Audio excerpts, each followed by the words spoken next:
Muito boa noite. Nós estamos dando início a mais um Diálogo AMSUR. Como sempre, os Diálogos AMSUR são desenvolvidos pelo Instituto AMSUR, que é o Instituto Sul-Americano para a Cooperação e a Gestão Estratégica de Políticas Públicas, e nós temos sempre uma parceria importante com o Fórum 21 e também com o portal Rede Estação Democracia, né, que são, posteriormente, também retransmissores das gravações que são feitas dos Diálogos AMSUR. Então, nós hoje vamos abordar o tema da presidência do Brasil no G20, né, e o contexto geopolítico em que essa presidência se dá. O G20, o Brasil assumiu sua presidência em novembro, e a presidência do Brasil é uma presidência anual, ela vai até novembro de 2024, e desta vez o Brasil, ao assumir a presidência, anuncia 3 grandes prioridades, né? Uma das prioridades, combate ao aquecimento global e promoção do desenvolvimento sustentável. A outra prioridade, inclusão social e combate à fome e à pobreza. E a terceira prioridade, a reforma das instituições globais de governança. Para o funcionamento do G20, estão constituídos um grande número de grupos de trabalho, na verdade são 15 grupos de trabalho. Também estão definidas 2 forças-tarefa e uma iniciativa.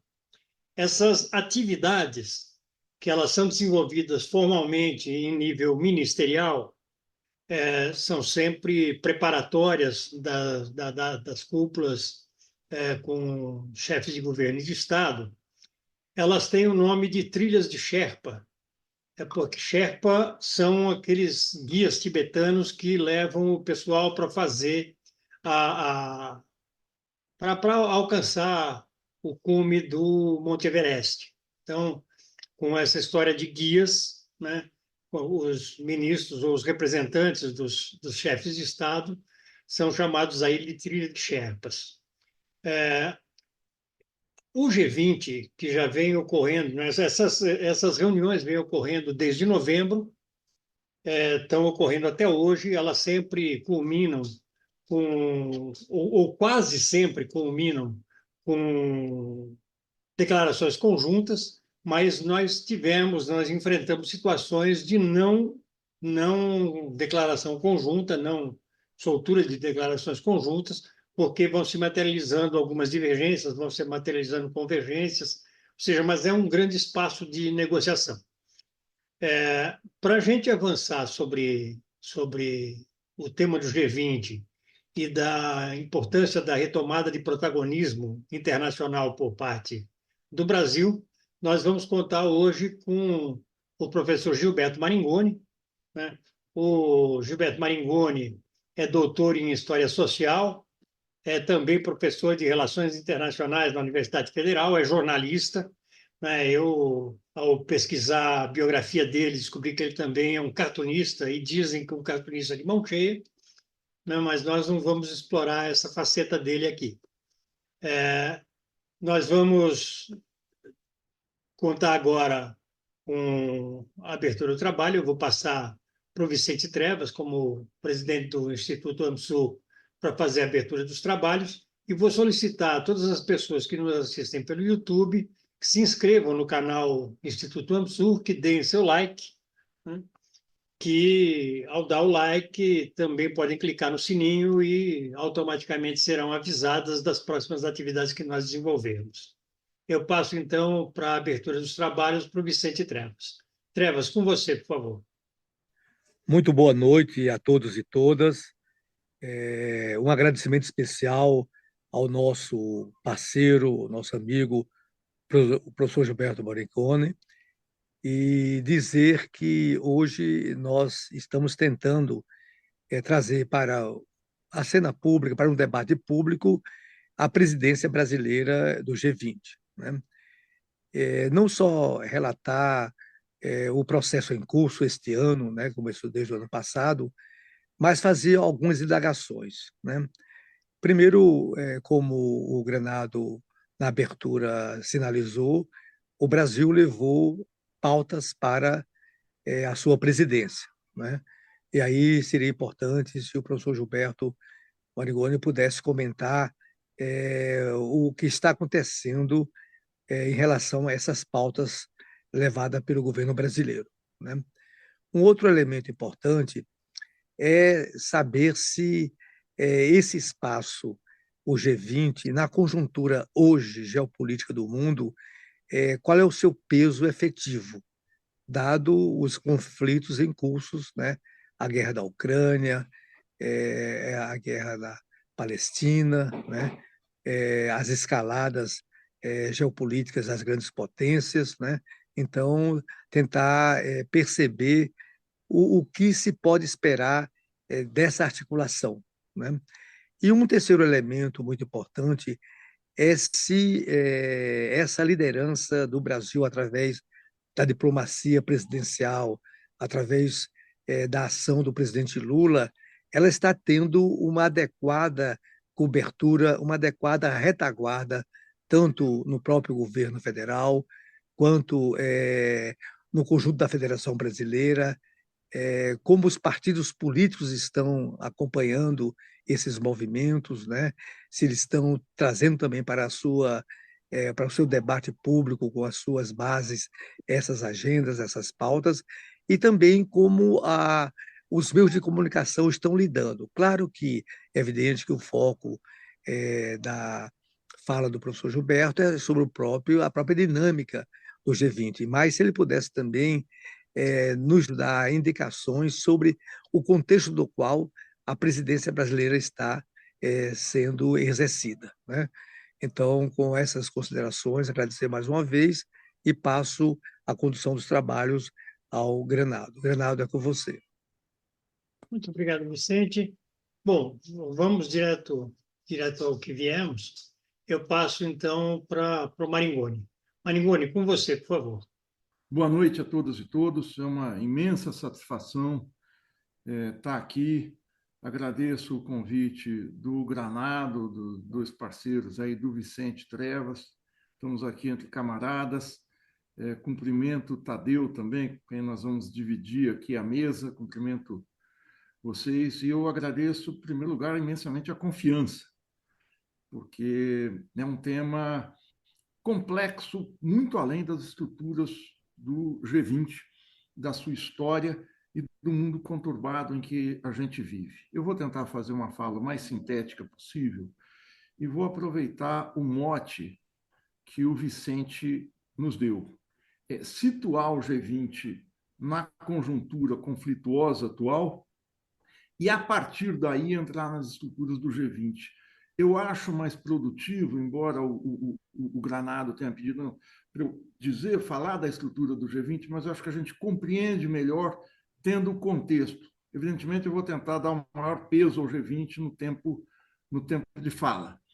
Primeiro, antes de começar, eu quero só assinalar que nós estamos num dia, como dizia o falecido jornalista Alberto Dines, uma pessoa importante no jornalismo dos anos 60, 70 e 80, nós estamos num dia trepidante, né? A ONU aprovou, eu acho que foi uma vitória grande, com todos os problemas que possa ter, a resolução pelo cessar-fogo em Gaza, é uma demonstração do isolamento crescente de Israel, da condenação global ao genocídio, como o presidente Lula fala, perpetrado pelo Estado sionista. E segundo, caminhamos, parece que finalmente, para o esclarecimento do assassinato de Marielle Franco, que mais do que um assassinato da Marielle e do Anderson, de duas pessoas, o que já seria brutal, é um assassinato político que envolve uma teia de interesses dentro dos poderes constituídos, uma imbricação muito complicada dos poderes das máfias, das milícias, do crime organizado, enfim, com pedaços do Estado brasileiro. Oxalá o esclarecimento do crime sirva para a gente começar a estancar essa interpenetração muito daninha para qualquer sistema político, como tem acontecido em outros países da América Latina, notadamente o México. Mas entrando aqui direto no assunto, eu quero falar aqui mais ou menos o sumário do que eu vou falar, muito brevemente, eu digo. Nós estamos na emergência de um mundo multilateral.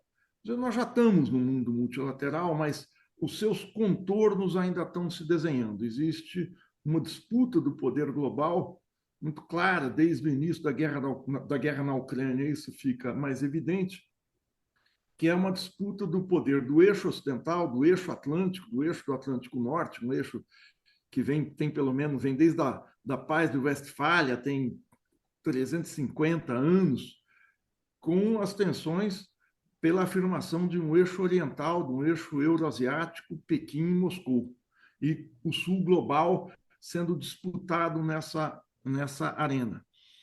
Nessa situação de emergência de um mundo multilateral, de construção de um mundo multilateral, paradoxalmente, as instituições multilaterais estão em crise. Eu posso citar a crise da ONU, que vem já de algum tempo, mas o desrespeito seguido que os Estados Unidos têm tido nas resoluções do Conselho de Segurança, da Assembleia Geral, o que foi, a gente tem aí alguns marcos na história, o que foi o desrespeito à ONU logo depois do seu nascimento na Guerra da Coreia, quando os Estados Unidos deram um verdadeiro golpe com a Resolução 83, em setembro de 1950, o Conselho de Segurança era composto pelos vencedores da Segunda Guerra Mundial, isso vem desde lá, eram Estados Unidos, União Soviética na época, China, França e Inglaterra. E os Estados Unidos e a maioria ocidental dá um golpe, colocando não a China, que tinha feito a sua Revolução em 49, como representante, mas a Ilha de Formosa, ou seja, a China nacionalista. E com base nisso, os Estados Unidos logram aprovar, com um protesto da União Soviética que se ausenta de uma reunião, a invasão da Coreia. Aquilo foi a consecução daquela frente da ONU para a invasão com mais de 20 países, foi um golpe que os Estados Unidos deram na ONU. Isso repetiu 50 anos depois, a invasão do Iraque, a fraude que foi, o relatório do Colin Powell, de certa maneira também a invasão da Líbia, toda a sabotagem que os Estados Unidos fazem, a gente pode questionar a Corte Internacional de Justiça, mas os Estados Unidos não subscrevem a Corte, o que faz dela muito complicada. Ela condena, em geral, os países da periferia e nunca países europeus, países do norte global. E a ausência dos Estados Unidos, a retirada dos Estados Unidos por um breve período na pandemia da OMS, as ameaças constantes do Trump contra a OMS. Então, essa tensão que os organismos multilaterais vivem são parte das tensões globais, não faz parte do organograma. E quando a gente fala mudanças, como é colocado pelo Brasil aqui como terceiro tópico dos 3 que o Granado enunciou aqui, que o Brasil tem como diretrizes para o G20, combate à pobreza, à fome e à desigualdade, em segundo lugar, desenvolvimento sustentável, e em terceiro, a reforma da governança global, a governança global possivelmente não vai se resolver com a reforma do Conselho de Segurança da ONU. A crise das instituições globais está colocando a organização central das grandes potências nas organizações não multilaterais, mas a gente poderia chamar aqui, com uma licença poética, as organizações laterais. Quer dizer, o que se fortalece é a OTAN, o que se fortalece não tanto, mas é o G7, mas é a OTAN que a gente não precisa falar muito por quê, a gente assistiu nesses últimos 2 anos, e o crescimento do BRICS. Né? O BRICS atualmente conta com 8 países, o BRICS, não, bem mais, 1, 2, 3, 4, 5, 6, 7, 8, 9, 10, 11 países, a Argentina saiu, eram 12 na reunião da África do Sul, mas o crescimento, e 40 países na fila para entrar no BRICS. Então, a gente está tendo uma realocação dos países nos seus organismos de interesse, que passam muitas vezes ao largo das organizações multilaterais. O chanceler Mauro Vieira, aliás, aponta isso num discurso que ele faz na reunião de chanceleres, no bojo do G20, agora em fevereiro, dá um enfraquecimento dos organismos multilaterais. Vamos ver se Israel vai novamente desacatar essa resolução do Conselho de Segurança da ONU, que Israel é um dos países que se caracteriza por torpedear a legitimidade não só do Conselho de Segurança, mas da própria ONU. É o único país que fez aquele papelão o ano passado de pedir a destituição do secretário-geral da ONU, o Alfredo Guterres, em cima de uma apreciação que ele faz do andamento do ataque genocida de Israel a Gaza. Então, a crise dos organismos multilaterais, ou seja, os poderes globais não querem seguir mais a trilha, ou os grandes, ou principalmente Israel e Estados Unidos, para dar nome aos bois de uma maneira mais precisa, né, buscam a todo momento tensionar a ONU quando as resoluções não lhe agradam.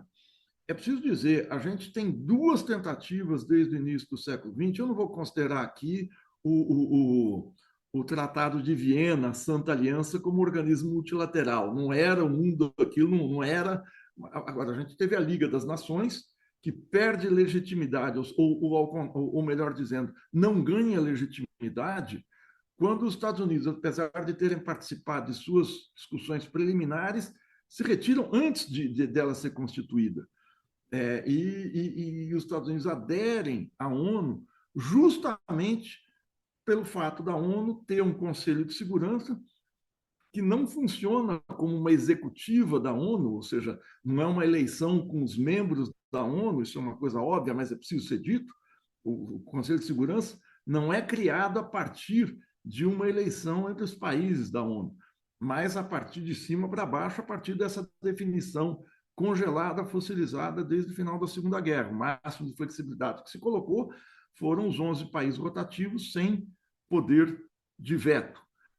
Essa foi a condição colocada, em especial pelos Estados Unidos, para que não houvesse o problema que no início da Liga das Nações, que os Estados Unidos se colocaram contra, que é o seguinte: você não pode ter, os Estados Unidos jamais aceitariam o voto da Assembleia Geral, e esse é o paradoxo grande da ONU. A Assembleia Geral tem menos peso que o Conselho de Segurança, porque na Assembleia Geral o voto dos Estados Unidos tem o mesmo peso do Togo, do Nepal, da Bolívia, e isso é inaceitável. Mas a União Soviética e a Rússia talvez também não aceitassem. Então, o arranjo do Conselho de Segurança foi para enquadrar, ou pelo menos articular os grandes poderes globais. E o poder de veto é, na verdade, a insistência para um voto unânime.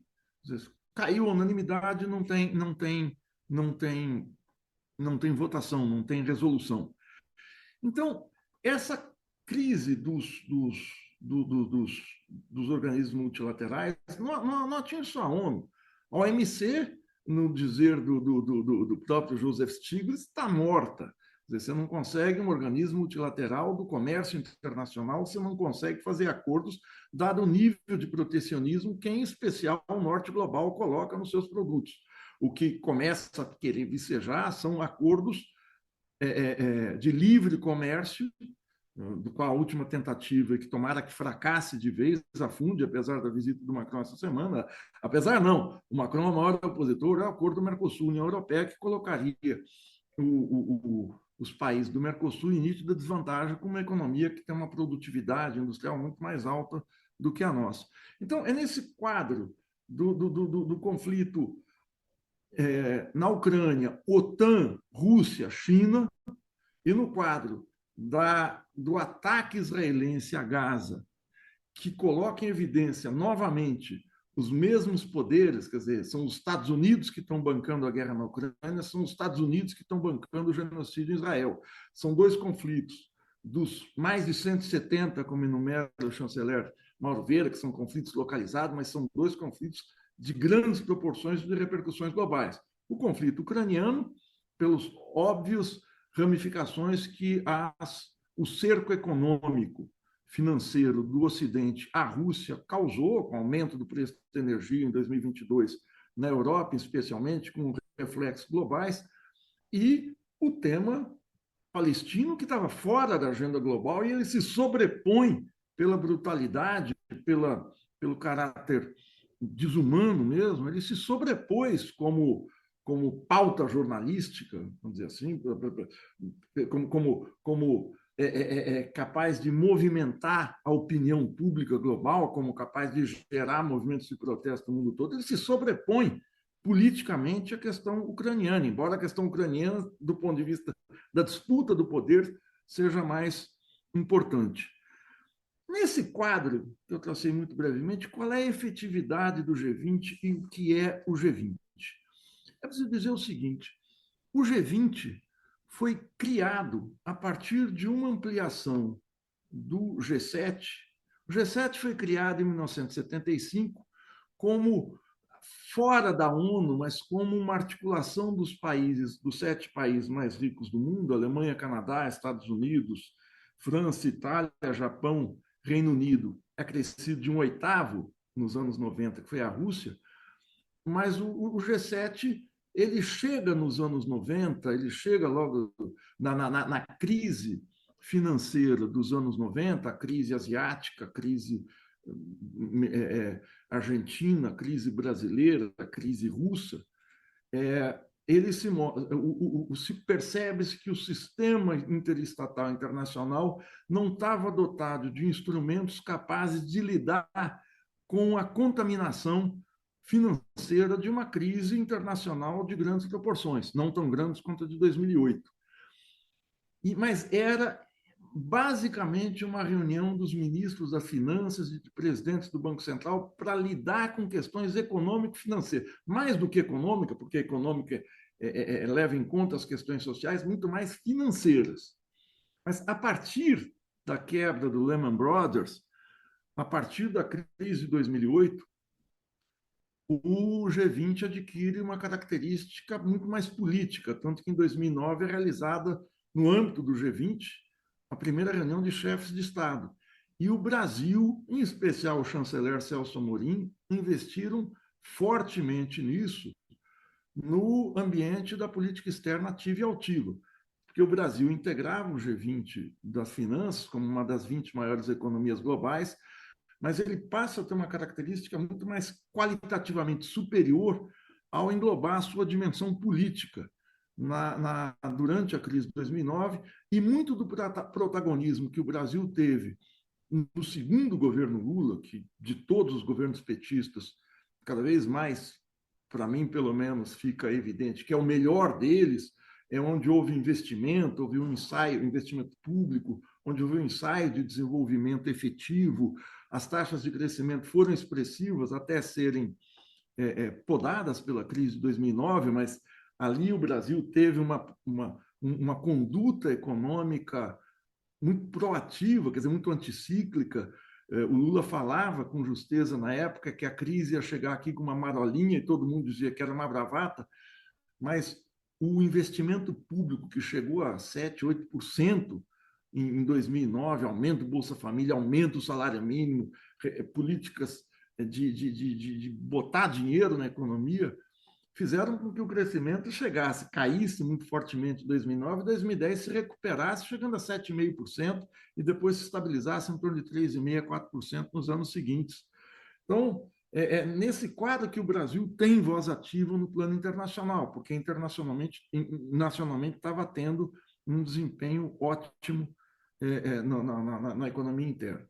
Muita água rolou por baixo dessa ponte nos últimos 14, 15 anos, em especial no Brasil, o que foi a Lava Jato, o golpe contra a Dilma, a ascensão do governo Bolsonaro, mas mais do que tudo a gente teve o ascenso da extrema-direita mundial, que eu também não preciso aqui nesse ambiente detalhar muito o que é, mas nós estamos na América Latina, na América do Sul, quase ilhados, né?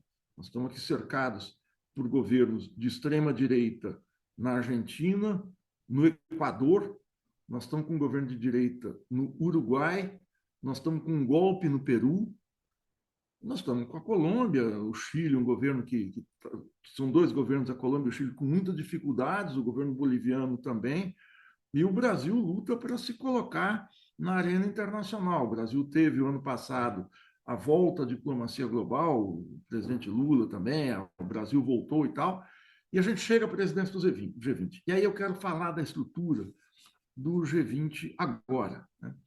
A estrutura do G20, o que o G20 propõe, o G20 não se propõe a ser um fórum de embate de grandes políticas dessa questão do poder mundial, das questões do leste-oeste, da questão palestina. O G20 funciona como uma microestrutura multilateral, micro eu digo, não pelo PIB, ele conforma 80% do PIB mundial, 75% do fluxo de comércio mundial, segundo o site do próprio G20. Não é isso que dá qualidade ao G20, mas algo muito sensível. O G20, entre os 20 países, são 20 países, mais a União Africana, mais a União Europeia. Mas entre os 20 países, 6 são países da OTAN e 6 são países do BRICS. Isso é muito eloquente e a gente precisa analisar essa correlação de forças, esse balanço, essa composição do G20, que é uma composição extremamente delicada, extremamente tensa, e por isso o G20, a gente olha para o site do G20, a gente não vê onde é que estão expressas essas grandes tensões globais. Elas vão estar expressas nas reuniões concretas. Mas se a gente olha para o site do G20, e aqui esse fato de ter 6 e 6, e não são qualquer 6 países da OTAN, são os principais, né? Aqui, olha, são da OTAN, então, os Estados Unidos, o Canadá, Estados Unidos, Canadá, Alemanha, França, Itália e Austrália. França, Itália e Austrália, que de certa maneira é um aliado da OTAN. Então, assim, é o peso pesado da OTAN. E do BRICS também não são países menores. Quem está representado é a África do Sul, os principais, os fundadores. A África do Sul, o Brasil, a China, a Índia e a Rússia, os 5 fundadores. Mais China, o Japão, a Índia, eu acho que foi a Turquia, Arábia Saudita que entrou agora, Arábia Saudita. Então, assim, é peso pesado com peso pesado. Embora sejam 20 países, não tem os quase 200 que tem na ONU, mas a tensão está aqui. Então, tudo vai se mover de uma maneira muito pesada dentro do BRICS, e por isso, se a gente vai ao site do BRICS, a gente vai perceber, assim, você olha e você fala, não, isso aqui parece um site de... Estou tentando ver aqui o meu... Já falei 20 minutos, gente, eu vou pedir 10. Bom, 10 é o que a gente tinha combinado, vou tentar fechar em 10 minutos. É o seguinte, a gente vai ao site do BRICS, eu tenho olhado e eu acho meio esquisito, porque tem um grande clima, assim, de uma grande ONG, né? Que tem lá o Brasil no G20, é um site muito colorido. Vou falar do site, e aí eu detalho o que é isso. Tem lá as fotos logo das 15 capitais brasileiras, onde vão transcorrer as reuniões setoriais, a cúpula do G20. Você tem uma série de reuniões ministeriais que culminam com a cúpula 18 e 19 de novembro no Rio de Janeiro. Né? Os grupos setoriais são grupos de comércio, desenvolvimento sustentável, saúde, agricultura, energia, meio ambiente, mudanças climáticas e corrupção. Quando eu digo que parece um site de ONG, não quero ironizar nem desqualificar, não. É porque, por exemplo, o desenvolvimento sustentável não vai discutir papel do Estado, por exemplo, que é uma questão central no desenvolvimento. Não, mas são as questões climáticas que são fundamentais. Todos os temas são fundamentais, não estou desqualificando os temas, mas eu estou dizendo, o tema da paz não está colocado. O tema das grandes temas das finanças globais não está colocado de uma maneira clara. Eles vão aparecer. Eu estou dizendo da estrutura. Você abre uma aba do site, é uma aba de turismo. Conheça o Brasil, ecoturismo, gastronomia, passeios, sol e praia. Então você já fala, pô, mas o que é isso? E você vai navegando, você começa a chegar num pouco mais de substância, né? O combate à fome, à pobreza e à desigualdade, que é o primeiro tema, a gente precisa mediar isso. No Brasil, a gente tem, desde o início do governo Lula, combate à fome e combate à pobreza. Combate à desigualdade, aí é outra coisa muito mais pesada. Combate à desigualdade é tirar de rico para passar para pobre. É imposto sobre grandes fortunas, é imposto progressivo. Isso nós não temos e não tivemos no governo Lula. E se a gente for pegar o Thomas Piketty, ainda é um desejo. Eu não tô ironizando, nem colocando em dúvida. Mas é algo a se conquistar, é algo a se avançar. O segundo são as três dimensões do desenvolvimento: sustentabilidade, desenvolvimento sustentável, desenvolvimento social e desenvolvimento ambiental. Não entra nas questões do Estado. E a reforma da governança global, que, pelo que eu falei, não me parece que isso vai ser resolvido no âmbito da ONU. Nós estamos numa mexida estrutural no balanço de poder global. Como historiador, eu tenho muita dúvida para dizer, olha, esse jogo de forças no terreno global vai gerar outro tipo de organização global, não sei se é isso, mas cada lado parece que está esquentando suas turbinas na OTAN e no BRICS para um embate político de outro tipo. Não estou dizendo que seja um embate bélico, não, mas nós estamos tendo embate bélico muito sério. Essas estão previstas 100 reuniões dos grupos de trabalho, e aí o Granado já descreveu aí que há duas trilhas onde esses grupos de trabalho se organizam. O primeiro é a trilha financeira, que reúne os ministros das finanças e os presidentes dos bancos centrais.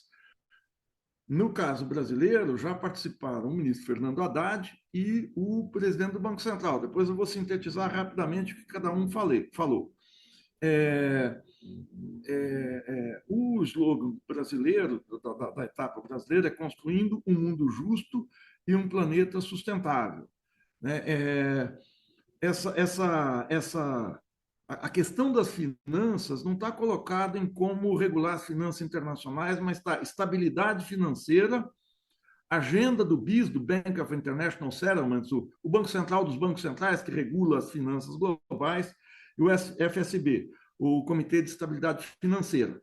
São agendas importantes, mas não está em pauta discutir a finança global do ponto de vista da desigualdade, dos fluxos financeiros, da limitação de circulação de capitais. Isso pode entrar, vai depender da disputa política. Estou falando como é que é a estrutura. E os chefas são representantes, emissários dos líderes. Não fica claro, são representantes do país.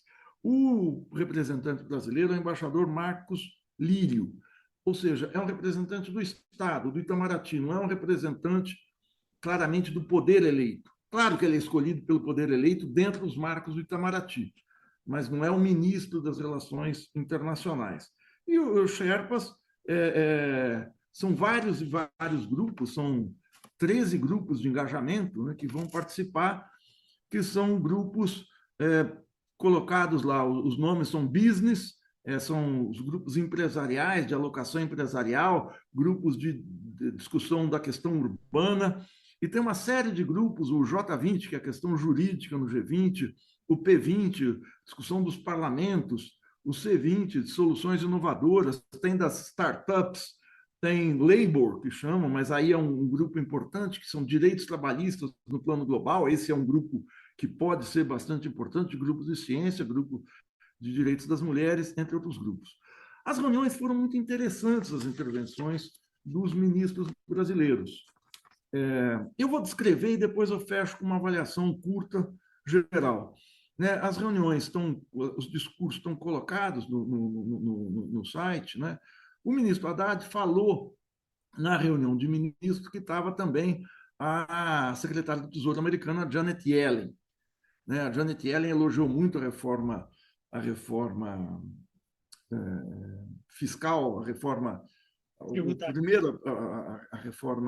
fiscal, a reforma tributária, digo o nome preciso, a reforma tributária brasileira, elogia muito no mesmo discurso que ela elogia o programa econômico do Milei. Ela tem uma reunião, então muita gente ficou encantada. Janet Yellen elogiou o Brasil, sim, ela elogiou o Brasil, elogiou a Argentina, elogiou o que a gente repudia na Argentina. Mas o discurso do ministro Haddad foi muito interessante, foi um discurso que ele centra na concepção, na concretização de uma tributação internacional sobre os super ricos.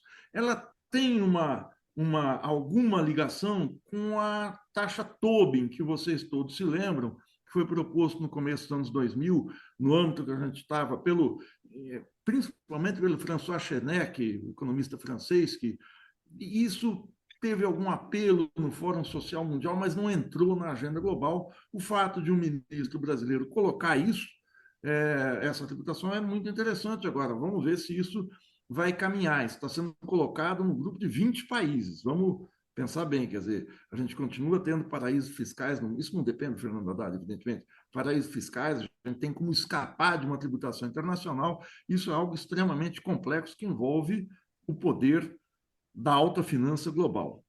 A gente teve um discurso aqui, isso foi no mês de fevereiro, início de março agora, da Margarete Menezes, fez um discurso falando da diversidade, inclusão, economia criativa. O Roberto Campos Neto fez um discurso que qualquer um de nós aqui assinaria, porque é combate à pobreza, desigualdade, inclusão social. Ele fala de inclusão financeira, mas eu estou dizendo, o papel aceita tudo, o vento também, quando a gente fala, né? Agora, quem esteve representando o ministro da Agricultura fez um discurso também na reunião dos ministros da Agricultura falando do combate à fome.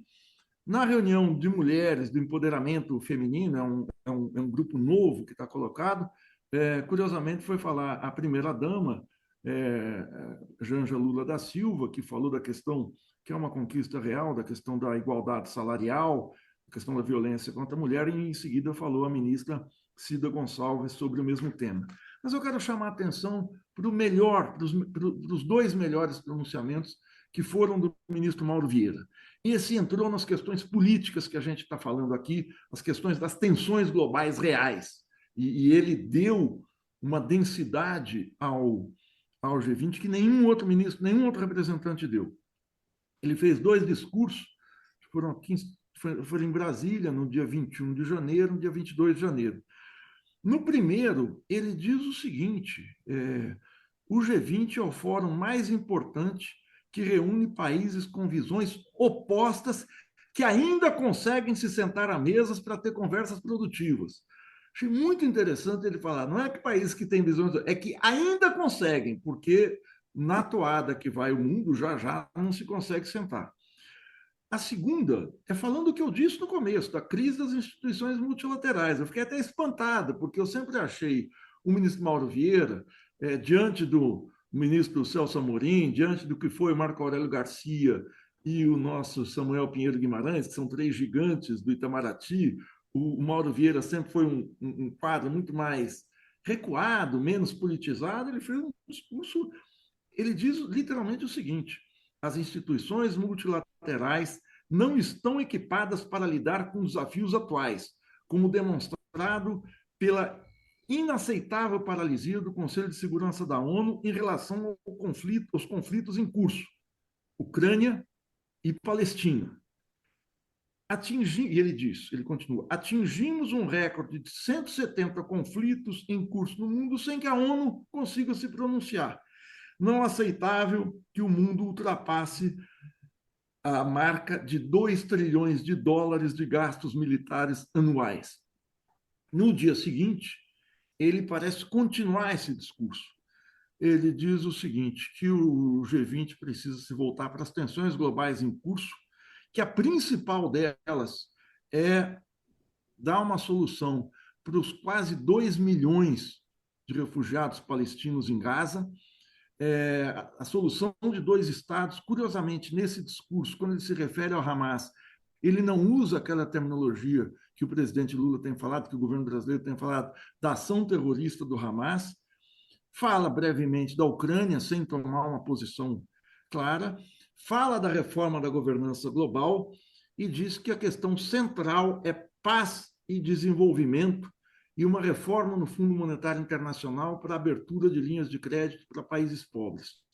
Ou seja, quem engrandeceu o Brasil no G20, nesse G20 que eu, abrindo o site, você começa a ver uma coisa meio que de terceiro setor, meio de ONG, quer dizer, eu fico muito descontente com isso, porque nesses grupos, todos aqueles grupos de participação, o Chefas, tal, tem lá fórum das ONGs, fórum como eu disse, do business. O chanceler deu recheio, né? Vamos ver como é que isso vai continuar, porque o Mauro Vieira mostra o seguinte: não vai dar para fazer do G20 um, uma entidade, uma articulação de cooperação internacional descolada ou desossada do resto do mundo. É isso que está colocado na abertura do site. O G20 é um fórum de cooperação internacional. Assim como de 99 para 2008 a gente teve uma mudança, como falava, acho que o Neném Prancha, mudança de patamar do G20, né? Ele deixa de ser um fórum financeiro e passa a ser um fórum político. Ele não pode se conformar com a paralisia das organizações multilaterais, e o chanceler fez muito bem em botar o dedo na ferida, que ainda conseguem se sentar publicamente. Então, está em aberto o papel que o Brasil pode ter. Para além disso, que muita gente fala, o Brasil tem uma vitrine, não tem vitrine, não tem vitrine, tudo bem. Isso não é um campeonato de relações públicas. É da intervenção que o país pode ter nesse grupo de países. Repito, não se espere nada de excepcional no G20.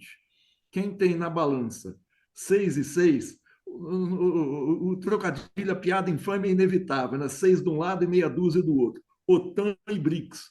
Não vai achar que daí vai sair algo muito definidor. Mas as intervenções brasileiras podem fazer uma diferença. Nós temos um outro ponto de tensão muito particular na reunião dos chefes de Estado, no dia 19 e 20 de novembro, que é o seguinte: o presidente Putin acabou de ser reeleito, acabou de ter essa tragédia em Moscou, e o Tribunal Penal Internacional tem uma ordem de prisão internacional contra ele nos países que o Brasil, nos países que são afiliados, signatários do tribunal. Eu aprendi muito sobre o tribunal, da composição do tribunal, com o nosso companheiro Del Roio, que ele está aí ainda. Depois eu quero que ele fale, porque o tribunal, a composição são por juízes brancos do norte global, não é a Corte Internacional de Justiça. E as sentenças são contra indivíduos, e assim, de 28 sentenças feitas desde o Tratado de Roma, nos anos 90, nenhuma foi contra um líder europeu da Europa Ocidental, do norte global, entendido aí. Posso estar enganado, mas Del Roio, vocês me corrijam. Então é isso. Eu não sei se eu consegui dar um panorama, mas é uma estrutura difícil. E difícil se colocar nesse balanço de forças em que estão colocadas dentro do G20 as tensões globais, e parece que, pelo site, todo mundo quer mudar de assunto. O Mauro Vieira fez muito bem, ele não mudou. E isso pode ser o ponto alto do Brasil. Espero que o presidente Lula siga também essa trilha. Muito obrigado, gente. Muito obrigado, Maringoni. Falei 36 minutos, peço desculpas por não ter cumprido a palavra. Fui mais professor do que candidato. Não, mas foi ótimo. Eu acho que você não só abordou assim não só analisou política e geopoliticamente o G20 e o quadro internacional, mas clareou muito a própria história do funcionamento, né? A própria questão, e aí não tem jeito, os 36 minutos são fundamentais. Eu falei que eu iria brecar os 45, então eu mantenho. Eu vou, então, abrir para as pessoas que tiverem interesse em se pronunciar, em fazer observações, fazer perguntas. Então, com você, Eu vou falar um pouquinho. depois eu passo para o Tadeu. Depois, bem, você começou falando a biografia do Maringoni, mas você subestimou o que ele tem de melhor. Ele tem o cartunista, o desenhador. Ele é sublime nisso. É que a carreira, sei lá, política levou ele para as outras coisas, mas o melhor dele é isso. Eu vou contar uma história. Vocês sabem que, por acaso, eu fui eleito senador pela Lombardia anos e anos atrás. Eu não tinha dinheiro nenhum, obviamente, para fazer campanha e pedi para o Maringoni me desenhar a apresentação da minha candidatura. Ele fez. Aquilo foi metade dos meus votos, eu devo aquilo. Foi um sucesso absurdo. Rompeu completamente a chateza da campanha eleitoral italiana. Isso é verdade. Isso é verdade. O, olha, o Maringoni fez um quadro de tensões que não vai ser, não tem solução no G20, não tem solução na ONU, não tem solução em lugar nenhum, porque nós estamos entrando num conflito que ele já desenhou bem no início, ele chamou de Sul Global, vamos chamar como for possível, e sobretudo o bloco da OTAN, que é um conflito que nós vamos ter que lutar para sobreviver, não ir todo mundo para a morte, porque está muito perigosa a situação desse conflito. Então, nós estamos em conflito, em conflito. O Brasil é um país médio nesse conflito. Ele é importante pela produção agrícola, ele é importante pelo tamanho que ele tem, ele é importante pela água, ele é insignificante pelo poder militar, pelo poder de defesa em geral, não? De defesa. É um país sem defesa. Quer dizer, é um gigante importante sem defesa. Esse é o problema maior que nós temos. Então, nós vamos precisar necessariamente daquela proteção dos BRICS, que quer dizer China, quer dizer Rússia. Não é uma escolha ideológica, tirem isso da cabeça. É uma escolha de sobrevivência, que hoje o Brasil não faz. Mas vai acabar tendo o que fazer, vai estar tendo o que fazer. Isso deixa tudo muito, muito mais difícil no campo da política, muito mais difícil no campo. Vocês veem a questão: como é que nós vamos resolver como começou o Maringoni? O Conselho de Segurança votou, finalmente, para que Israel pare imediatamente seus ataques. Foi unânime, quer dizer, não foi unânime, mas ninguém votou contra, porque ninguém votou contra. Então, seguindo as regras da ONU, Israel tem que parar imediatamente. Se não parar, pode, na ONU, criar um exército para forçar esse país rebelde a se paralisar. Inclusive, começar com sanções imediatas que bloqueiam o seu poder militar. Bom, isso não vai ser feito. Israel já respondeu. Não quer nem saber. Não queremos nem saber. Continuaremos os nossos ataques até a vitória. Suspendeu, inclusive, os encontros que tinham com o governo dos Estados Unidos. São peitudos, hein? São bem... Porque é uma coisa... Eles sabem, fazendo isso, que eles vão aumentar a crise dentro dos Estados Unidos. E aqui é um outro problema, que Maringoni não falou muito, mas ele sabe perfeitamente, que nós já conversamos até, é os Estados Unidos. Os Estados Unidos está ficando um país impossível. Quer dizer, o conflito dessa chamada campanha eleitoral, que não é mais uma campanha eleitoral, uma guerra, que está se aprofundando dentro dos Estados Unidos, que vai levar, tudo indica, a vitória de Trump. Trump não vai fazer... o governo de Trump vai ser um governo de vingança interna, vai ser quase guerra civil interna. E tudo isso vai aumentar o nosso desequilíbrio. Pode reforçar muito, vou chamar o BRICS do Sul Global, pode reforçar muito.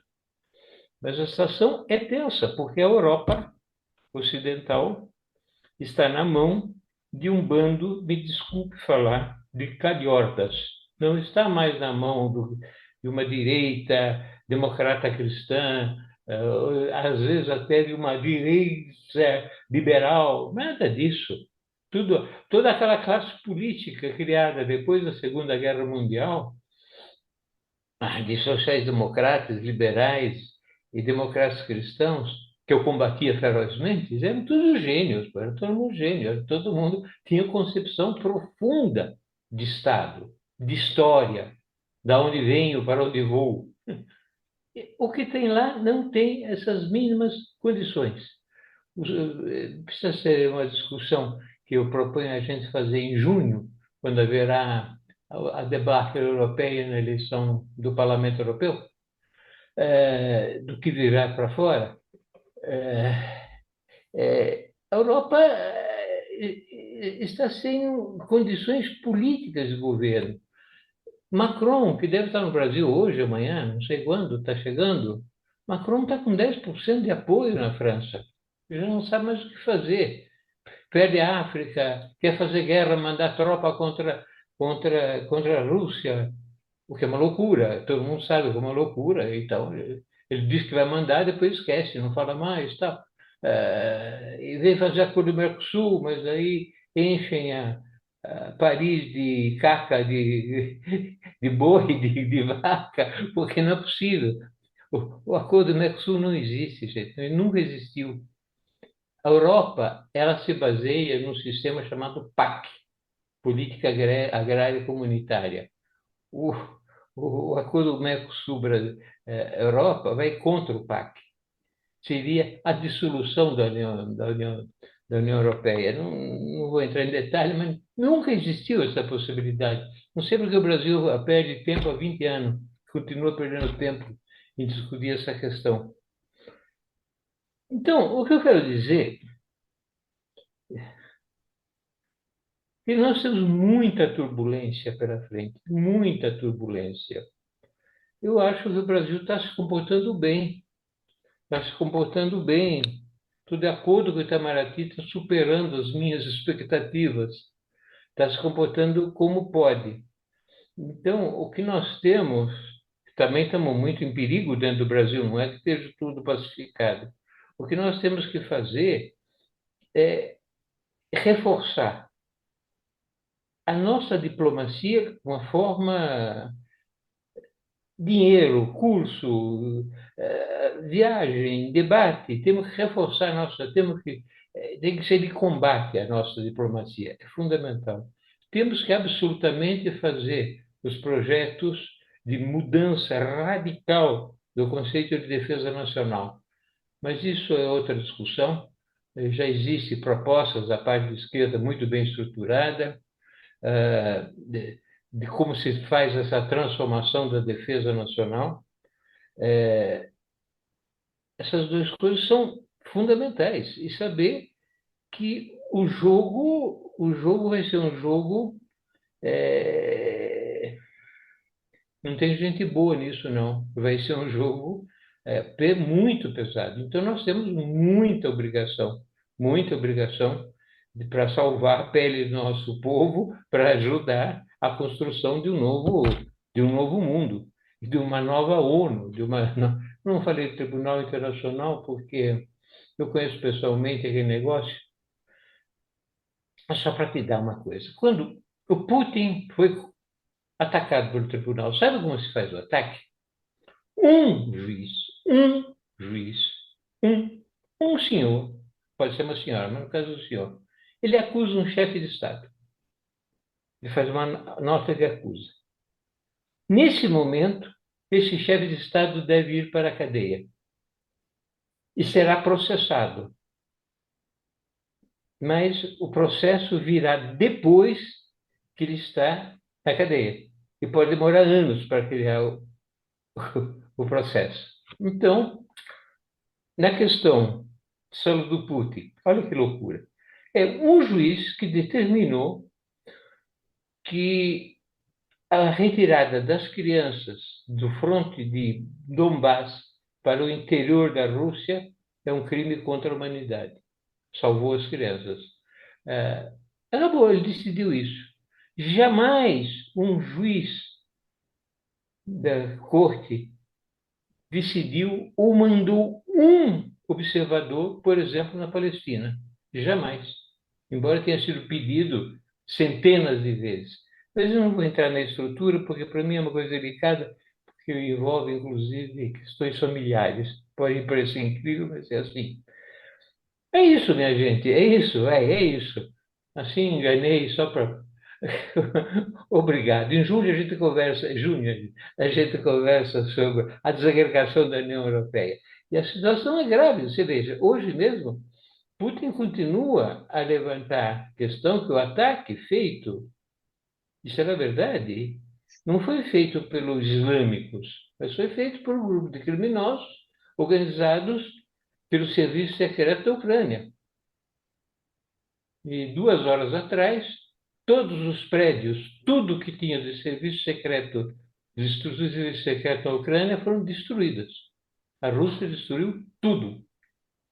Então, pesado, pesado, gente, pesado. É isso. Obrigado. Muito obrigado, Delroy. Muito, muito bem-vindo, aliás, certo? Você estava fazendo falta nos diálogos. Realmente foram problemas físicos, de velhice, coração, faltava tudo, não tinha mais condições. Agora fizeram milagres em cima de mim, então eu lentamente vou voltando. Mas é muito boa a sua volta. Eu agradeço muito, muito mesmo. Tadeu, você quer. Eu acho que eu tive uma ideia muito boa, que foi de pedir que o Del Ruyo falasse antes de mim, né? Porque já eu acho que basicamente o que é de mais importante foi levantado nas duas falas, a do Gilberto e a do José Luiz.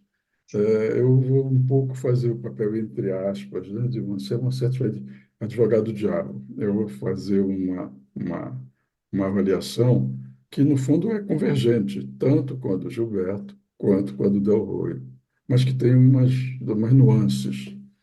Eu acho que, quer dizer, o quadro geopolítico geral ao qual ambos se referiram é esse quadro que nós, né, de uma maneira geral, compartilhamos todos, né? Quer dizer, o mundo está vivendo realmente num momento muito, né, o sistema internacional, a ordem sistema que nos rege, é uma crise longa, já é uma crise longa, porque no fundo, é uma crise que vem da virada do século, né? Os americanos achavam que o momento do hegemonismo unilateral seria um momento perdurável. O século XX, eles diziam, foi um século americano. O século XXI será mais americano ainda. Mas também na passagem do século, né, houve o ataque às torres, e depois as várias guerras, a guerra contra o terror, que se desdobrou em várias guerras, né, que basicamente desestruturou todo o Oriente Médio até o Afeganistão. Enfim, nós vivemos hoje um momento em que já está claro que o momento do hegemonismo unilateral acabou. Não está claro o que virá depois. Quer dizer, é o momento que acabou, mas os atores, as instituições, as forças em presença, elas continuam as mesmas. Então, a gente tem que levar isso em conta, eu acho eu, também, né? Então, isso aí para dizer que diante de um mundo em que há uma guerra grande, a primeira guerra grande europeia, né? Há muito tempo. A gente teve uma outra guerra grande, mas não tão grande, que foi a da destruição da Iugoslávia, né? Não pode esquecer. Mas a guerra grande mesmo é essa que começou em 2022 e que, coincidentemente ou não, ela começou semanas depois de a China e a Rússia terem anunciado ao mundo que, a partir daquele encontro do presidente russo com o presidente chinês, né, em Pequim, os dois países entravam numa etapa nova, qualitativamente nova. Não tinha havido essa experiência antes de uma amizade sem limites. E a gente está vendo essa amizade sem limites até agora resistir a todos os embates, digamos, do campo contrário. Então, como o Maringoni sublinhou, a gente tem um esquema muito claro, né? Você tem um mundo em transformação, você tem uma espécie de pêndulo, em termos de predominância econômica de longo prazo, um pêndulo que se desloca do Ocidente para o Oriente, que, na verdade, historicamente, é a volta, porque o pêndulo inicialmente se deslocou do Oriente para o Ocidente, né? E agora é uma espécie de volta, séculos depois, está a coisa voltando. Então, nós temos esse macro, digamos, esse macro processo. E esse macro processo a gente pode pensar com várias fórmulas, com várias maneiras de expressar o pensamento. Mas eu acho que uma coisa que é mais ou menos comum e corrente hoje, pelo menos, é pensar esse movimento como um momento processo de longa duração, um momento, diria assim, desnorteante, porque não é um momento, é uma dinâmica, um processo de longa duração que vem do início do século, eu diria, dois eventos marcaram isso, embora a gente não soubesse isso quando eles aconteceram. Politicamente, eu digo, geopoliticamente, eu sublinho, que foi o momento do ataque às torres e ao Pentágono, por um lado, e o momento da chegada ao poder em Moscou do presidente, do presidente Putin. Então, você tem um fortalecimento da Rússia que vem desde aí, passando por muitas dificuldades, né? Mas se afirmando. Então, você tem a Rússia em 10 anos, ela já, 10 menos talvez, ela já havia recuperado as condições mínimas que ela não tinha tido desde a dissolução da União Soviética, de voltar a exercer o seu papel de grande potência. Tá? Então, eu acho que e é muito interessante, porque 2008, né, é o ano em que, devido a essas crises todas, o grupo dos 20 passou a se conformar de uma maneira mais ampla e mais política. E coincide exatamente com a conferência da OTAN em Bucareste, em que o Putin traça com muita clareza o que ele considerava as linhas vermelhas. E as duas linhas vermelhas que ele considerou em Bucareste, se a gente pensasse em termos de países, eram a linha geral era cessem a expansão da OTAN em direção às nossas fronteiras. Essa era a linha geral que estava sendo dita desde o Yeltsin, desde mesmo antes, né? Então, você tem, em 2008, a criação de um novo G20 que se forma, que se expande, que faz mais do que ser apenas um clube de reuniões de ministros da Fazenda e de presidentes de Banco Central, né, para assuntos basicamente financeiros, né. Então, você tem, em 2008, a expansão do G20, tendo sua agenda, um novo desenho das cúpulas, e você tem, em 2008, vamos dizer, o discurso forte do Putin, repetindo outros discursos fortes que ele tinha feito. Só que antes ele fazia discurso forte sem ter aquilo que o Rui diz que a gente não tem, poder militar. Mas em 2008 ele já tinha. Então ele faz o discurso, ele depois faz essa intervenção curta, decisiva na Geórgia, e ele diz: nós não aceitamos que a Ucrânia possa vir a ser parte da OTAN, porque para nós seria um pesadelo. Aí você tem 2008, novo G20. E aí você tem, não vou fazer aqui o histórico, mas você tem, né, rapidinho, né? 2014, o golpe da Praça Maidan, a reação imediata à Crimeia, sanções aplicadas contra a Rússia pela invasão da Crimeia, né, território ucraniano, tá? E você tem, desde então, a Rússia se preparando, aprendendo, se informando, operacionalizando medidas de defesa contra sanções econômicas, comerciais, financeiras, etc., ou seja, contra uma guerra econômica do Ocidente, cujos primeiros movimentos foram a partir da entrada, da anexação, da integração, que houve o plebiscito, todo mundo apoiou, praticamente todo mundo, mas da integração da Crimeia a Rússia. Então, eu estou dizendo sobre como a gente vê paralelismos e vê que esses fatos paralelos, a gente consegue estabelecer alguma ligação entre eles. Então, aí você chega no G20 hoje. Eu acho que o Gilberto sublinhou isso muito bem. São dois grupos no G20. E achei ótima a história, né? Um é seis, outro é meia dúzia. Mas são que seis e que meia dúzia são essas. Mas o mais interessante, aí eu acho que é uma coisa também que a gente tem que pensar, sem ter solução à vista, nem ideias luminosas, né? Porque, a não ser que baixe aqui, a gente esteja a caminho da marcha, todos nós a cavalo, e vamos cair todos juntos a cavalo, e vamos voltar convertidos em Paulo de Tarso, né?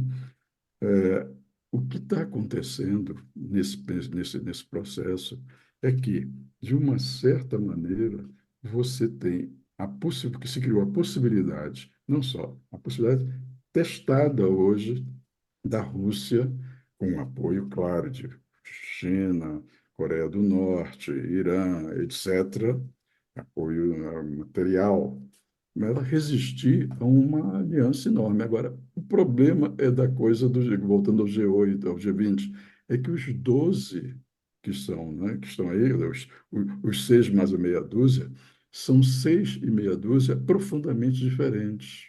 Então, não é que eles sejam equivalentes. A meia dúzia ocidental, ela é, digamos, ela é institucionalizada. Ela tem uma dimensão de doutrina e ação militares e teoria de justificatória das ações militares muito claramente estabelecidas e profundamente, no caso, antirrussas, né? E você tem do outro lado, então você tem os seis, é OTAN, são membros da OTAN, são membros da União Europeia, né? E tudo muito doutrinário, tudo muito explicadinho, tudo muito pensado, tudo muito automatizado. E, apesar disso tudo, não estão conseguindo derrotar a Rússia.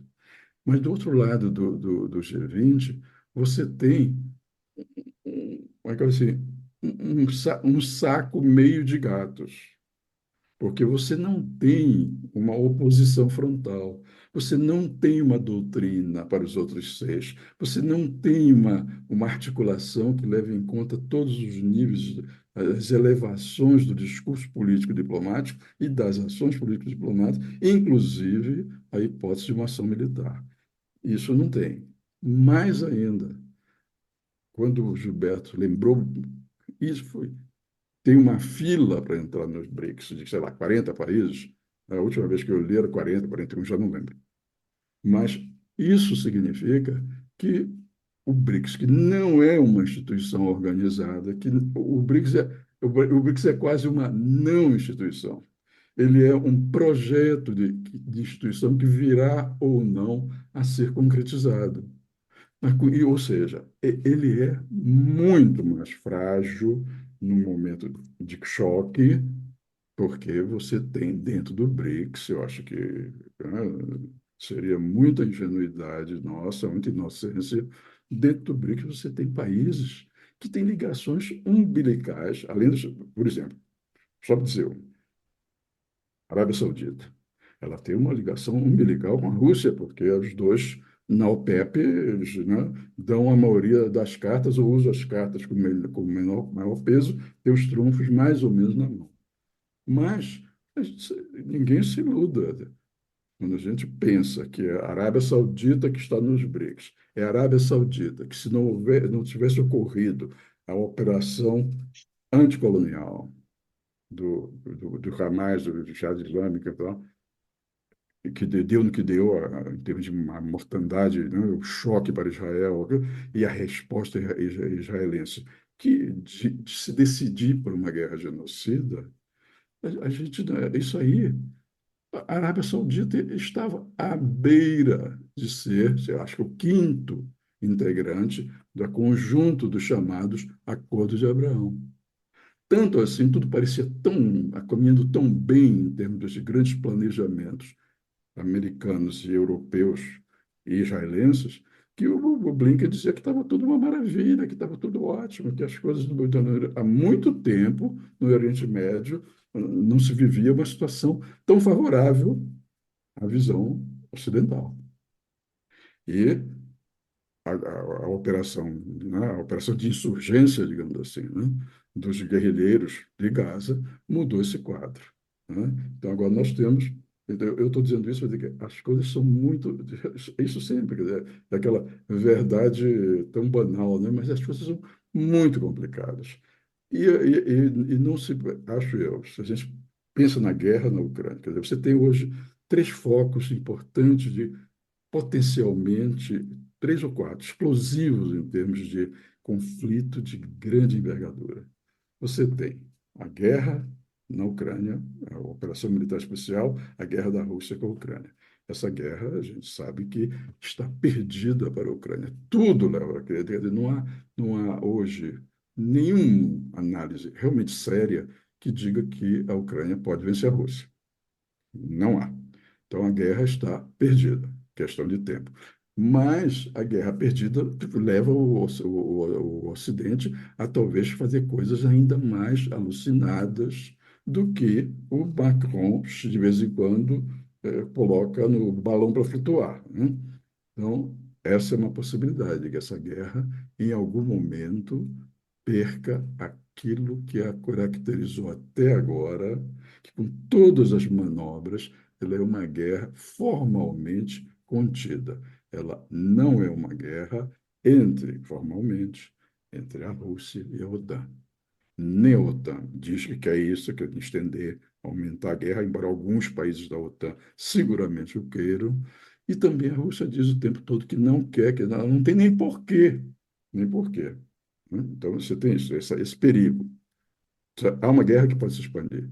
Você pensa a guerra, eu diria, a guerra genocida de Israel contra a população de Gaza.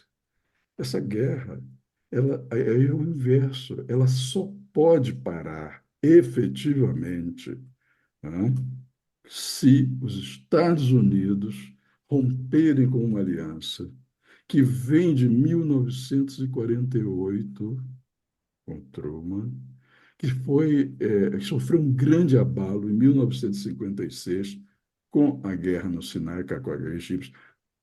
França, Reino Unido e Israel fizeram uma ação sem consultar os Estados Unidos. E aí a coisa não deu. Eles tiveram que se recolher. Mas que, a partir de então, a partir sobretudo da guerra de 1967, se voltou a se firmar essa aliança, digamos, a aliança sagrada entre Washington e Tel Aviv, né? E os israelenses, não existe mais uma distinção significativa entre as duas principais correntes predominantes em Israel hoje. Havia, historicamente, que o sionismo é um emaranhado de correntes, mas havia duas que eram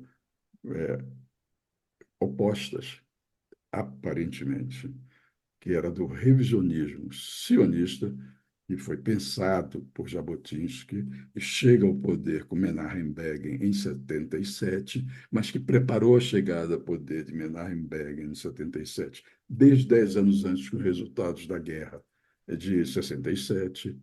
E você, com isso, você criou em Israel uma mentalidade que é uma mentalidade de muralha de ferro, era a expressão do Jabotinsky. Constituir, expressão em 1923. Fantástico. Vamos construir uma muralha de ferro.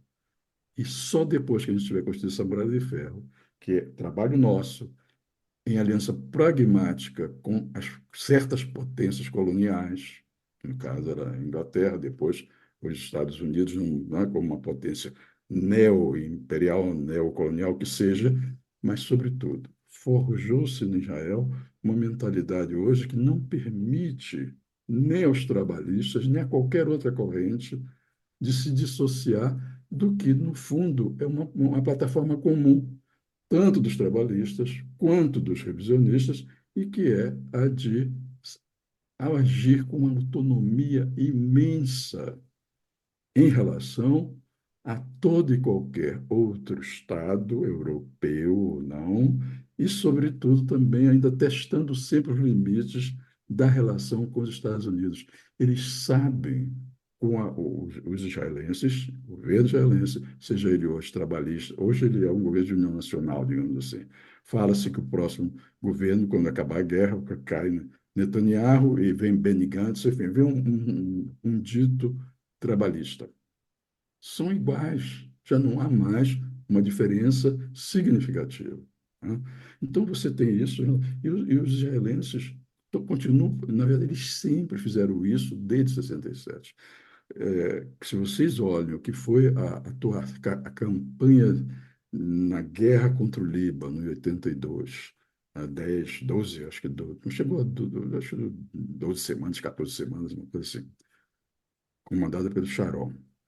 As barbaridades todas, se você pega os livros e vai olhar os textos, as barbaridades todas cometidas por Israel quando atacou o Líbano para destruir, né, a OLP e toda a oposição libanesa, e para isso favorecendo as falanges maronitas do Gemayel, é, olha que ironia, em escala temporalmente pequena, foram 2 meses, assim, parecidíssimas com o que estão fazendo há 6 meses, praticamente, em Gaza. É uma coisa impressionante.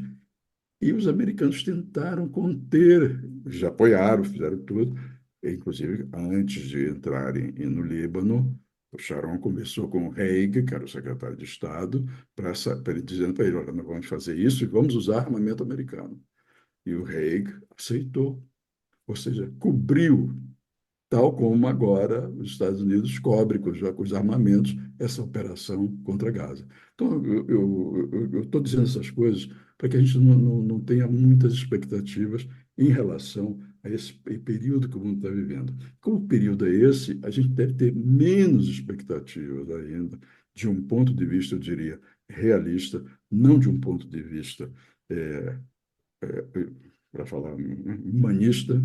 A gente tem que ter muito pouca fé, ou tem que fazer uma avaliação muito distanciada do que pode vir a ser, se tudo correr bem, nunca tudo corre bem, a presidência brasileira de um ano do G20. Então, a nossa plataforma, do que eu li hoje, ela é uma plataforma, não há como criticar a plataforma brasileira. É uma plataforma redondinha, mas esse redondinho da nossa plataforma, no fundo, esse redondinho está, de certa maneira, em conflito com as tendências gerais do mundo, com as tendências que defendem os 6 da OTAN, União Europeia, que estão no G20, e nós somos uma minoria porque nós somos o principal país latino-americano no momento em que, como o Maringoni sublinhou, no momento que as coisas estão muito ruins.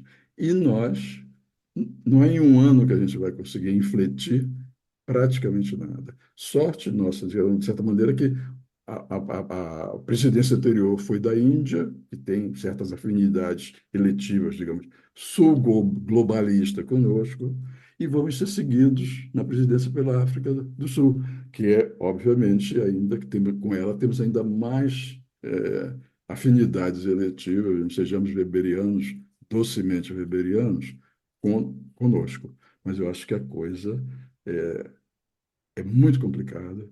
E a coisa que o chanceler fez, o chanceler fez um discurso, os 2 discursos, né?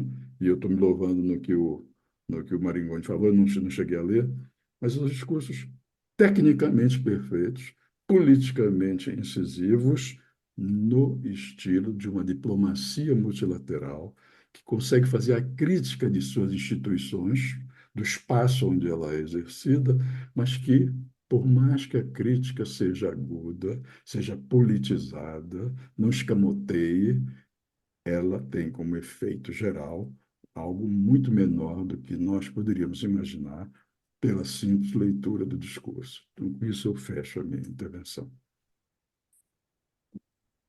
Muito obrigado, Tadeu. Hoje eu acho que a gente está avançando de maneira muito interessante na análise da geopolítica atual mundial.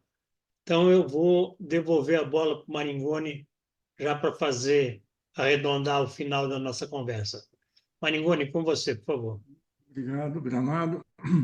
Bom, essas duas brilhantes intervenções, a do Del Rey e a do Tadeu, enquadraram o G20 nessa disputa global. Aliás, Tadeu, eu te cumprimento muito pelo artigo seu que eu li hoje no Terra Redonda sobre Israel, acho que é o equilíbrio catastrófico. Muito bom.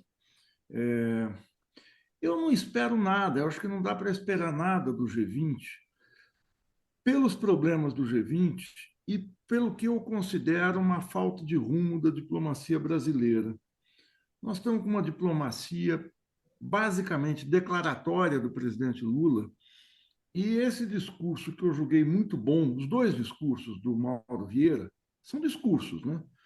O Lula elevou o tom contra Israel, mas o Brasil continua vendendo petróleo e comprando equipamento aeronáutico de Israel. Não tem nenhuma menção de romper relações num quadro em que Israel está isolado, não é porque alguém aqui de ultra-esquerda está falando, porque a revista Economist coloca na capa e faz um editorial mostrando como Israel se reduziu. Mas não é Israel o país só, é Israel 75 anos de história, Israel a história do vitimismo que coloca Israel com uma proeminência moral sobre o mundo.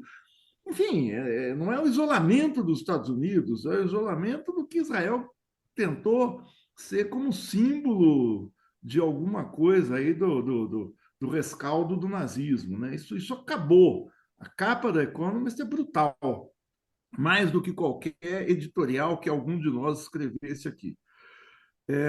Segundo, é a própria estrutura do G20. Eu insto vocês a irem ao site. Aquilo é um site de uma coletânea de ONGs, tirando alguns discursos. Então, não há nessa... E eu digo, eu acho que muito tem a ver com a perda de rumo, com a falta de rumo da diplomacia brasileira. O Fiore escreveu outro dia, eu já tinha escrito coisa semelhante em julho, fazendo um balanço do Le Monde Diplomatique da diplomacia brasileira. Mas não há nenhum documento dando qual é o rumo da diplomacia. O governo de transição lá atrás não indica, o discurso de posse do Mauro Vieira não indica, não há nada indicando aonde o Brasil quer chegar. Nós estamos vivendo assim na continuidade, no impulso, na inércia do que foi a diplomacia ativo de 20 anos atrás, num mundo totalmente diferente. Com claro, algumas declarações boas, mas eu acho que não vão muito além disso. Nós corremos o risco de ter começado a presidência do G20 marcado pela eleição do Milei na Argentina, pelo genocídio de Israel em Gaza, e terminar com a eleição do Trump em dezembro próximo, no começo de dezembro. Isso é muito simbólico. Isso não tem responsabilidade. A diplomacia brasileira não tem nenhuma responsabilidade sobre isso. Mas isso expressa o mundo sobre o qual o G20 está colocado. Então, eu tenho muito receio, e falo aqui sem nenhum, do G20 ser inócuo. Inócuo, é importante, o Brasil está, evidentemente que é, numa fase que a gente está falando da vitória do Milei e da vitória possível do Trump, com todos os qualificativos que o Del Rey colocou, mas num quadro em que a OTAN, a direita mundial, o imperialismo, desse o nome que se dê, sofreu 3 derrotas pesadas nas últimas semanas. É a derrota, que o Tadeu ressaltou muito bem, a situação na Ucrânia está liquidada. Como a garotada fala, é game over. Não tem a menor condição de haver reversão. Essa história do Macron de dizer que vai mandar tropas, eu boto na conta do desmilinguamento da União Europeia que o Del Rey está dizendo, uns calhordas. Até a Maria Zabarova, acho que é esse o nome, quando o Macron falou que ia mandar tropas e o Olaf Scholz falou que a Alemanha ia reforçar esse ataque à Ucrânia, ela fez a piada inevitável que está na cabeça de todo mundo. Olha, a experiência de exército francês invadir a Rússia e exército alemão não é boa. Não é boa. Quer dizer, virou uma coisa quase anedótica, porque a possibilidade de virar não é nenhuma. Segundo, foi a eleição do Putin. Vamos combinar. Você pode pode-se não gostar do Putin, pode-se achar o que for do Putin. Num país em que o voto não é obrigatório, a presença aumentou. Não adianta dizer que aumentou porque as pessoas foram na ponta do sabre. Não, não é isso. Milhões de pessoas não vão votar. E foi muito expressivo e está em linha com as pesquisas. Não adianta dizer. Tinha 150 observadores internacionais. Quem teve recentemente na Rússia pôde constatar o Putin é uma coisa, assim, ele tanto na rua você sente quanto nas pesquisas. E o terceiro é esse isolamento de Israel. Então, a fúria ocidental, mais do que a derrota, mas a fúria, que é uma coisa mais subjetiva, é muito grande. O Brasil, o Del Roio colocou muito bem, quer dizer, um país só pode ter uma diplomacia realmente soberana se é um país com uma política de defesa soberana. O Brasil não tem uma política de defesa soberana. Nós temos as Forças Armadas, que são isso que a cada dia se estampa nas manchetes, é Braga Neto, é milícia com o Rio de Janeiro, é Heleno isso, é isso, aquilo. E num quadro que é preocupante, que está subjacente à política brasileira, que são os constantes recuos do governo Lula na política interna, que eu acho que podem ser sintetizados nesse recuo sobre a questão de 1964. Numa situação em que as Forças Armadas estão muito enfraquecidas, que jamais tiveram, assim, na história da República, assim, eu não vou nem falar, porque cada um aqui deve ter isso na cabeça. Quer dizer, um recuo, para mim, injustificável, uma questão democrática. A presidenta Dilma fez, eu fui atrás, os discursos dela no Senado, os discursos que ela fez no Palácio do Planalto, no cinquentenário do golpe, foram discursos, assim, muito afiados, muito corajosos. Se 60 anos depois a gente não pode discutir uma questão democrática básica, nós estamos com um problema interno, mas isso se expressa externamente também. Eu acho que a situação é muito séria. O Putin chegou a aventar o uso de armas nucleares limitadas. É claro que arma nuclear é aquela história. Um país tem para não usar, os únicos que usaram foram os Estados Unidos, mas o fato de um chefe de Estado colocar isso na mesa, mais do que usar, eu acho que não vai, espero que não use, mas demonstra as tensões, o grau de tensão que o mundo está vivendo. Por fim, eu concordo inteiramente, assino embaixo o que o Tadeu falou, o BRICS não tem a institucionalidade, a solidez que tem a OTAN. O BRICS é um fórum. O BRICS não tem estatuto, o BRICS não tem sede, o BRICS não tem nada. O BRICS tem uma reunião anual marcada, que os chefes de Estado vão lá, é uma articulação importantíssima pelo peso dos países que estão lá, 80% do petróleo do mundo está lá, tem uma parcela do PIB mundial com o BRICS já é maior que a do G7, mas não tem uma consolidação. A própria presença da Índia, a gente sabendo que a política externa da Índia, que funciona como um país autônomo, até pelo seu peso, a Índia às vezes está lá de um lado, às vezes está do outro. A gente sabe como se comporta um país do peso da Índia na cena internacional. Enfim, eu não espero muito do BRICS, mas eu acho que o preocupante é a cena global. Se o BRICS seguir uma senda de conseguir lidar um pouco com isso, mas é muito difícil pelos 6,5 internos. Por fim, terminando, o que mais me espantou nessa reunião foi o Del Roio falar que está aqui por um milagre. É a primeira vez que eu vejo um comunista ortodoxo defender um milagre. Isso, para mim, é espantoso. Obrigado, gente. Primeiro, vocês têm... O que eu posso dizer? Bom, vocês não sabem, mas minha formação, eu fui quase padre, que não deixaram. Me puseram para fora, porque... então, e as minhas ligações históricas com o Vaticano permaneceram muito intensas. Então, nada. Mas eu acho que só quero dizer o seguinte, já que você brincou.